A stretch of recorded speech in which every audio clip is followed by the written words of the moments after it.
Seguimos compartiendo en la segunda entrega de esta semana el libro del Éxodo y particularmente las vivencias de este pueblo que, como dijimos, se encontraba esclavo en Egipto.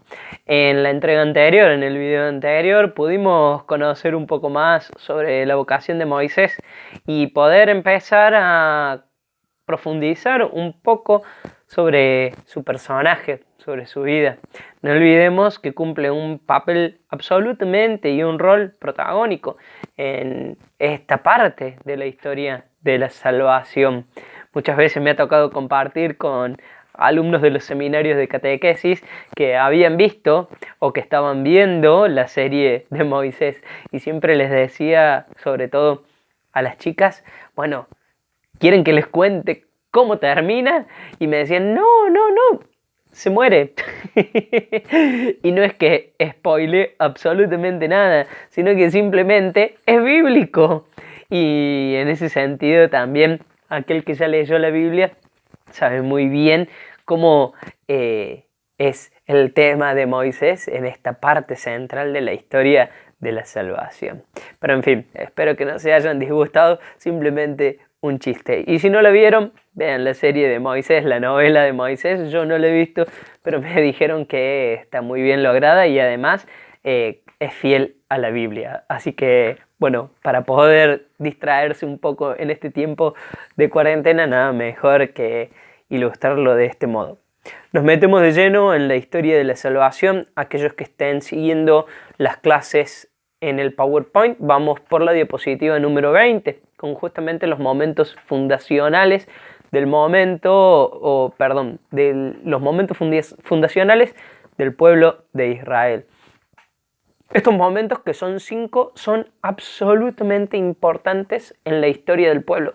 Tanto, fíjense ustedes, que un judío hoy, sobre todo en la noche de la Pascua judía, lo que hace es transmitir de generación en generación estos momentos. Un judío en la noche de la Pascua se sienta con sus hijos y les cuenta, les relata las vivencias de su pueblo. Y miren qué interesante esto desde nuestra vista y nuestra concepción cristiana católica.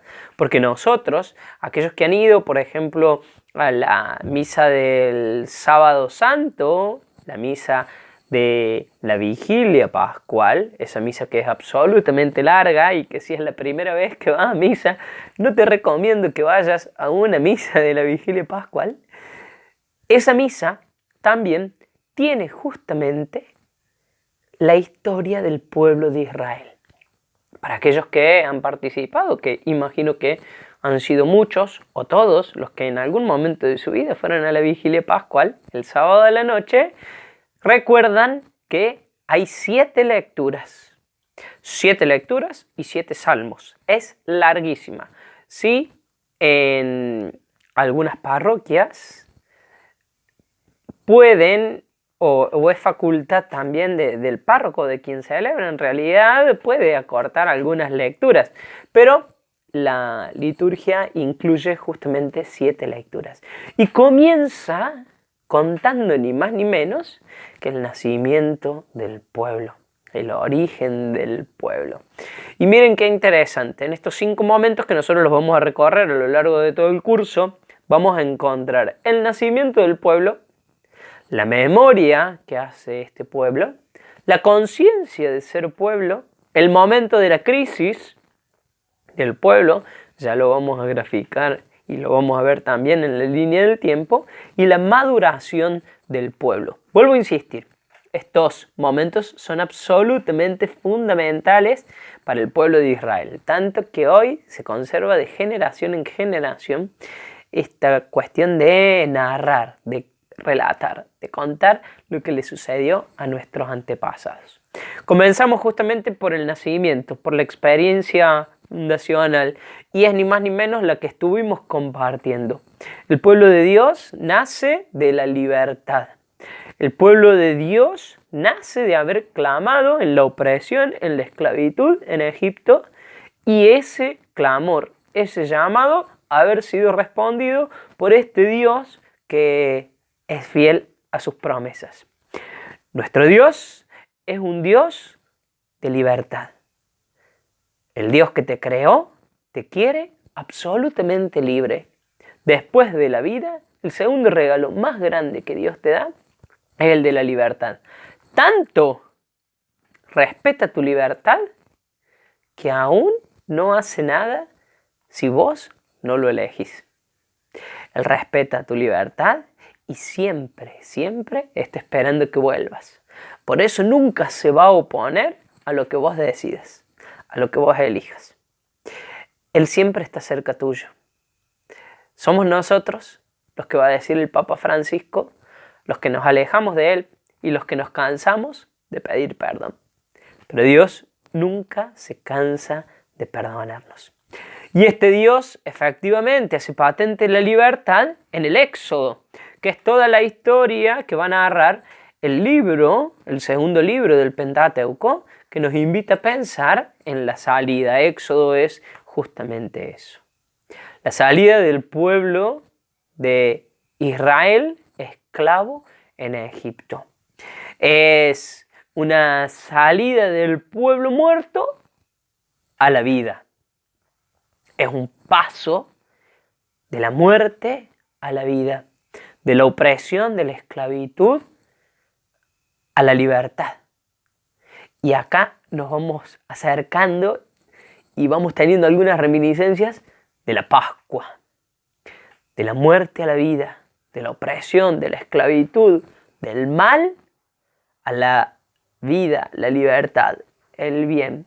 Y fíjense, cuando el pueblo es liberado, es llamado ni más ni menos a formar un pueblo, a formar una patria, una nación, a formar esta gran familia de los elegidos del pueblo de Dios, que efectivamente también nos invita a pensar en la alianza.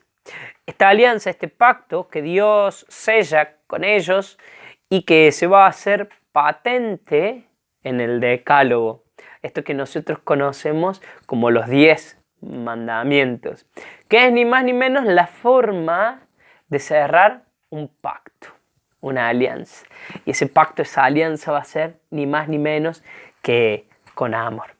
Por eso en esta salida y la experiencia fundacional del pueblo vamos a reconocer algunos momentos y los invito a que nos adentremos justamente en la salida de Egipto, justamente continuando con los versículos del capítulo 3 del Éxodo, cuando Dios llama a Moisés en su vocación. En el versículo 15 le dice: esto le dirás a los israelitas: el Señor de sus padres, Dios de Abraham, Dios de Isaac, Dios de Jacob, me envía a ustedes. Este es mi nombre para siempre. Así me llamarán de generación en generación. Vete, reúne a las autoridades de Israel y diles: el Señor Dios de sus padres, de Abraham, de Isaac y de Jacob, se me apareció y me ha dicho: los tengo presentes y veo cómo los tratan los egipcios. He decidido sacarlos de la opresión egipcia y hacerlos subir al país de los cananeos, hititas, amorreos, fereceos, heveos y jebuseos, a una tierra que emana leche y miel. Ellos te harán caso, y tú, con las autoridades de Israel, te presentarás al rey de Egipto y le dirás: el Señor Dios de los hebreos nos ha salido al encuentro, y nosotros tenemos que hacer un viaje de 3 jornadas por el desierto para ofrecer sacrificios al Señor nuestro Dios. Yo sé que el rey de Egipto no los dejará marchar si no es a la fuerza, pero yo extenderé la mano, heriré a Egipto con prodigios que haré en el país, y entonces los dejará marchar. Ni más ni menos, el Señor le está contando lo que va a suceder. El faraón indudablemente que no lo iba a dejar salir el pueblo de Israel. El faraón contaba con esa mano de obra y el faraón también contaba con que esa opresión, esa esclavitud iba a seguir. Indudablemente que no se las iba a hacer fácil. Por eso nosotros sabemos muy bien cómo sigue esta cuestión. Indudablemente que cuando el Señor habla de manifestar su poder y su gloria, habla en serio. Recordemos el pasaje, y en esto también los invito. Nosotros no vamos a hacer una lectura de cada capítulo y versículo de los libros que vamos a ir profundizando, pero sí los invito a que ustedes puedan ir leyendo los libros, o al menos los capítulos que vamos indicando. En el medio vamos a encontrar justamente a un Moisés que se presenta con su hermano al faraón, y efectivamente este faraón que no solamente no lo toma en serio y le niega la salida, sino que además todos aquellos cortesanos, los que vivían con el faraón, y cuanto más aquellos que hacían las veces de sabios o de magos, se burlaban de Moisés y se burlaban de todos los prodigios que él hacía. Pero sabemos muy bien que nuestro Dios es un Dios fuerte, es un Dios poderoso. Y siempre, como decíamos al principio del otro video, del tercer video, el que les envié antes que este, nuestro Dios es un Dios con una diestra victoriosa, con una diestra fuerte y poderosa. Y siempre va a salir con aires de grandes. Pero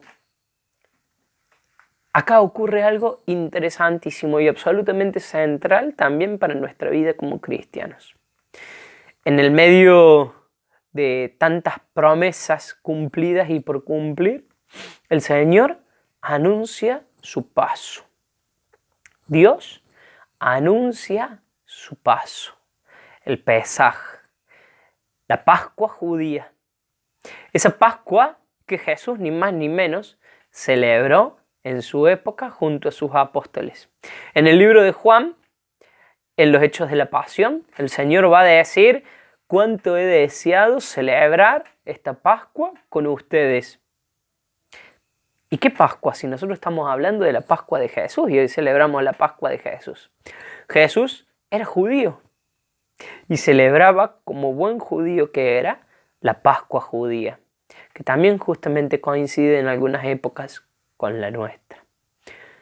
Pero miren qué interesante esto. El Señor acá en el libro del Éxodo habla por primera vez de su paso, de su Pesaj. Acompáñenme a leer juntos el capítulo 12 del libro del Éxodo, desde los versículos 1 al 14. Así podemos hacer también algunas consideraciones sobre este capítulo. En aquellos días, el Señor dijo a Moisés y a Aarón en Egipto: este mes será para ustedes el principal. Será para ustedes el primer mes del año. Digan a toda la asamblea de Israel: el 10 de este mes, cada uno se conseguirá un cordero o un cabrito para su familia, uno por casa. Si la familia es demasiado pequeña para terminarlo, que se junte con el vecino de casa. El animal se repartirá según el número de comensales y lo que coma cada uno. Será un animal sin defecto, macho, de 1 año, cordero o cabrito. Lo guardarán hasta el día 14 del mes, y entonces toda la asamblea de Israel lo matará al atardecer.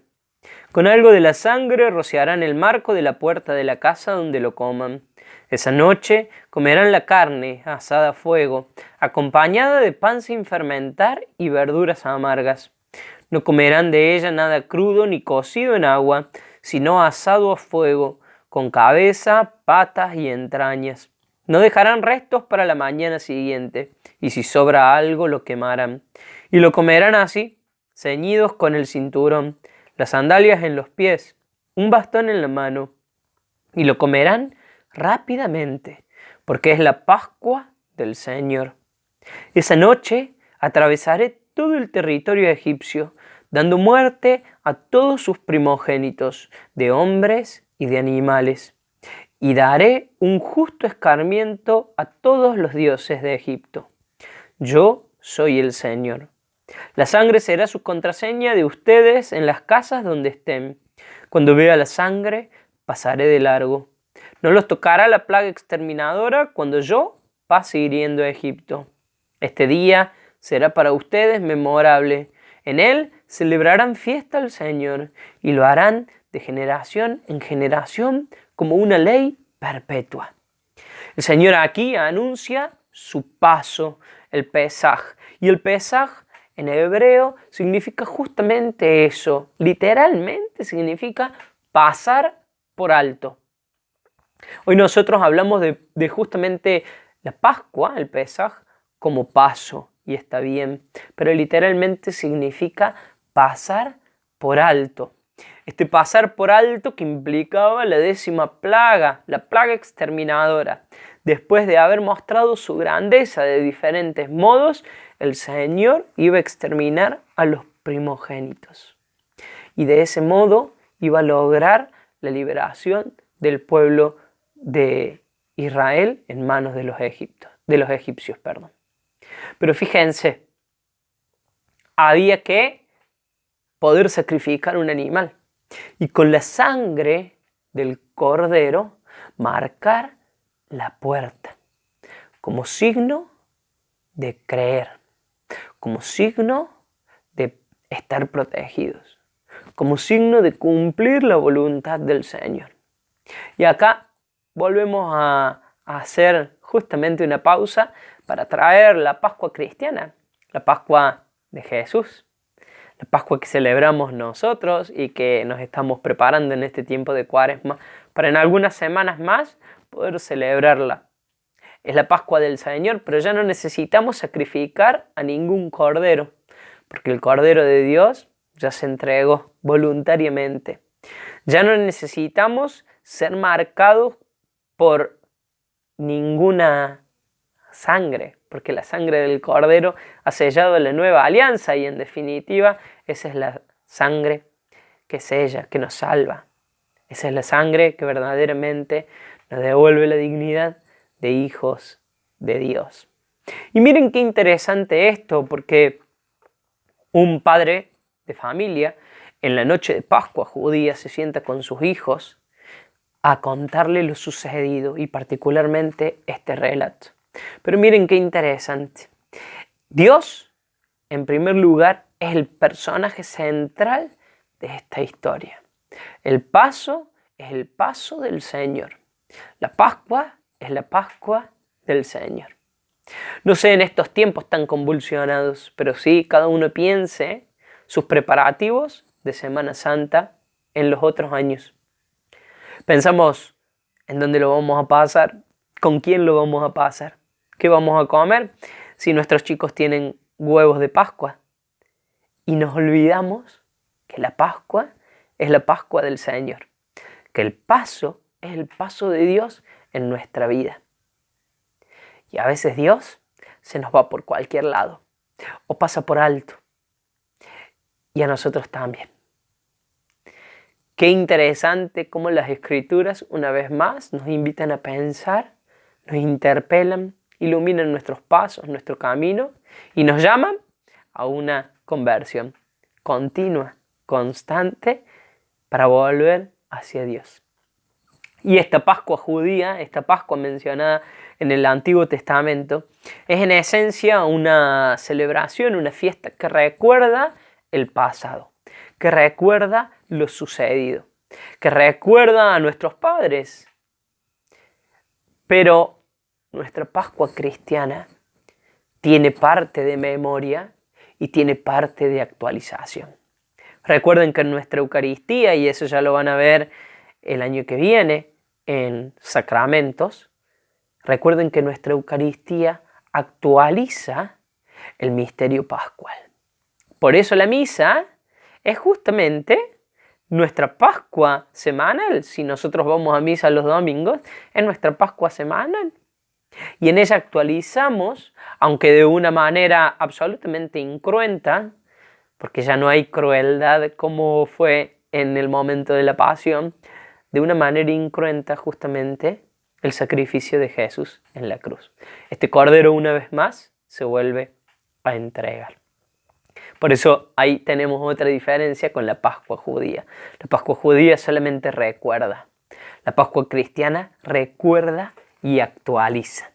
Y miren qué interesante, ahí lo van a poder ver con un poco más de detalles, no nos vamos a detener en esto, así podemos seguir profundizando. Pero miren qué interesante la cena judía, porque en una cena judía, en la mesa judía, encontramos algunos platos típicos que tienen un significado. Por ejemplo, las hierbas amargas que el Señor le va a pedir justamente al pueblo de Israel que coma esta noche, va a ser reminiscencia de la amargura del pueblo de Israel oprimido y esclavo en Egipto durante muchísimos años. Y hasta el día de hoy un judío lo hace y en su mesa come hierbas amargas, pone hierbas amargas y la noche de Pascua come hierbas amargas para recordar la amargura justamente del pueblo de Israel esclavo en Egipto. O también encuentra verduras saladas, muy saladas, que van a ser reminiscencia de las lágrimas derramadas por nuestros padres en Egipto cuando eran esclavos. También vamos a encontrar los panes ácimos, que ni más ni menos van a ser una reminiscencia de la Eucaristía, de las hostias que hoy consumimos en la Sagrada Comunión. Estos panes ácimos nos van a recordar que el pueblo de Israel, la noche en la que fue liberado, no tenía tiempo para esperar a que la levadura hiciera efecto. Había que preparar, amasar y meterlo al horno directamente para poder comer. No teníamos que perder el tiempo. Por eso los panes ácimos nos van a recordar la prisa con la que el pueblo de Israel encaró justamente la libertad. Y de ese modo vamos a encontrar ni más ni menos que un pueblo que camina en el desierto, un pueblo que justamente va a poder encontrar en el desierto muchas veces experiencias que lo van a querer hacer volver a la esclavitud en el pueblo de Egipto. Fíjense qué interesante, les dejo algunas citas bíblicas, no las vamos a profundizar ahora, pero en algún momento el pueblo de Israel va a decir, nos hubiéramos quedado en Egipto, porque allí verdaderamente teníamos pan, teníamos cebollas, teníamos ollas llenas de comida y acá no teníamos nada. Pero sin embargo, y esto lo decíamos en los primeros encuentros, sobre todo para aquellos que piensan que el Dios del Antiguo Testamento es un Dios que castiga, es un Dios de muerte, es un Dios que no está cercano a su pueblo. Sin embargo, el Señor también en estos momentos y particularmente en el desierto sigue acompañando a su pueblo.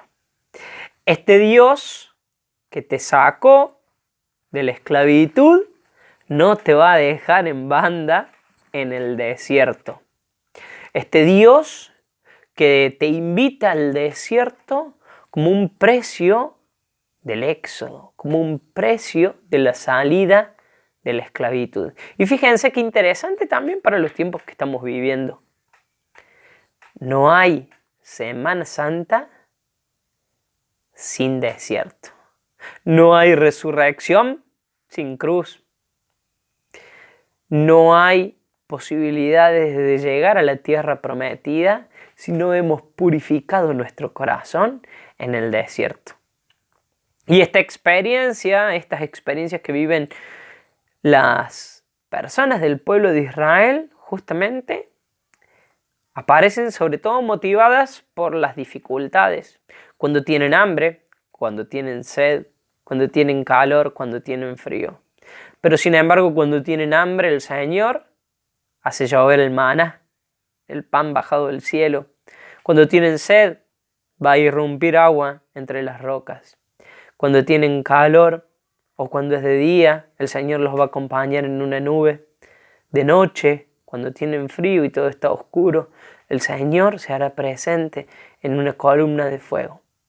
El Dios del Antiguo Testamento es un Dios que también está cerca de su pueblo. Es un Dios que no deja en banda. Es un Dios que te invita a salir. Porque no te quiere esclavo. No te quiere oprimido. Y justamente Él te acompaña para que logres la libertad. Hasta acá dejamos las entregas de esta semana. Los invito a que puedan seguir compartiendo la lectura del libro Esta historia es mi historia, y por lo pronto que puedan seguir avanzando en la lectura del libro del Éxodo, para poder ir acompañando al pueblo de Israel en esta salida hacia la libertad. Les mando un cariño grande y cualquier duda o consulta los invito a que puedan escribirme de manera privada. Saludos.